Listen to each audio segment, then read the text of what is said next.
Spark software വിവരങ്ങൾ ചോർത്തി സർക്കാർ ഉദ്യോഗസ്ഥർക്ക് സന്ദേശം അയച്ചതിൽ മുഖ്യമന്ത്രിയുടെ ഓഫീസിന് തിരിച്ചടി. ഇനി സന്ദേശങ്ങൾ അയക്കരുതെന്ന് ഹൈക്കോടതി. നടപടി സ്വകാര്യതയിലേക്കുള്ള കടന്നുകയറ്റമെന്ന കോടതി.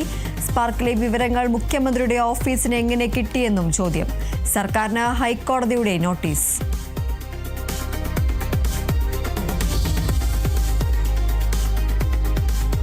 ശബരിമല സ്വർണ്ണ കവർച്ചാ കേസിൽ ചോദ്യവുമായി സുപ്രീം കോടതി. ശബരിമലയിൽ ഇനി എന്തെങ്കിലും ബാക്കിയുണ്ടോ എന്ന കോടതി ചോദ്യം. സ്മാർട്ട് ക്രിയേഷൻ സിഇഒ പങ്കജ് ഭണ്ഡാരിയുടെ ജാമ്യാപേക്ഷ പരിഗണിക്കവേ. ജാമ്യാപേക്ഷ പരിഗണിക്കുന്നത് മാർച്ച് 9 മാറ്റി.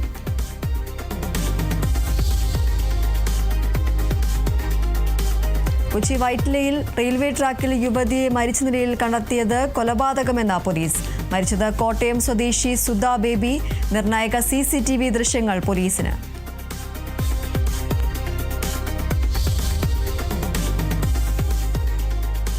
ശബരിമല സ്വർണ്ണ കവർച്ചാ കേസിൽ നിയമസഭ ഇന്നും പ്രക്ഷുബ്ധം. നടുത്തളത്തിലിറങ്ങി പ്രതിപക്ഷ പ്രതിഷേധം. തന്ത്രിയെ അനാവശ്യമായി അറസ്റ്റ് ചെയ്തത് ജയിലിട്ടതിന്റെ ഉത്തരവാദിത്തം സർക്കാരിനെന്ന് കെ ബാബു.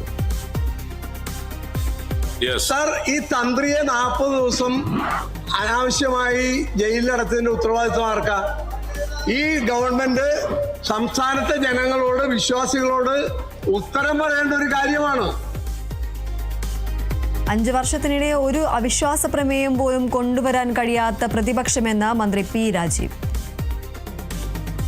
നിങ്ങൾക്ക് ഈ 5 വർഷം സാർ ധൈര്യപൂർവം ഒരു അവിശ്വാസം ഈ സഭയ്ക്കകത്ത് കൊണ്ടുവരാൻ കഴിഞ്ഞോ? എന്തേ നിങ്ങൾ ഈ നിയമസഭയുടെ ഈ ചട്ടം ഉറപ്പു നൽകുന്ന അവിശ്വാസ പ്രമേയം കൊണ്ടുവരാൻ ധൈര്യമില്ലാതെ പോയത്?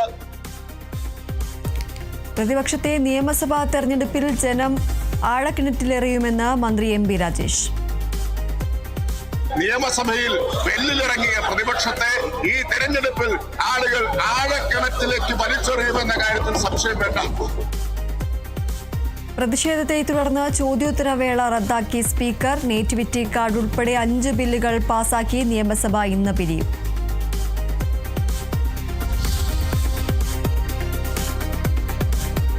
നിയമസഭയിൽ വായിച്ച നയപ്രഖ്യാപന പ്രസംഗം അംഗീകരിക്കണമെന്ന ആവശ്യം തള്ളി നിയമസഭ. മന്ത്രിസഭ അംഗീകരിച്ച നയപ്രഖ്യാപന പ്രസംഗം അംഗീകരിക്കുകയാണ് കീഴ്വഴക്കമെന്ന മുഖ്യമന്ത്രി. ഗവർണർ വായിക്കാതെ പോയതും തിരുത്തിയതും സഭാരേഖകളുടെ ഭാഗമാകില്ലെന്ന് മുഖ്യമന്ത്രി നിയമസഭയെ.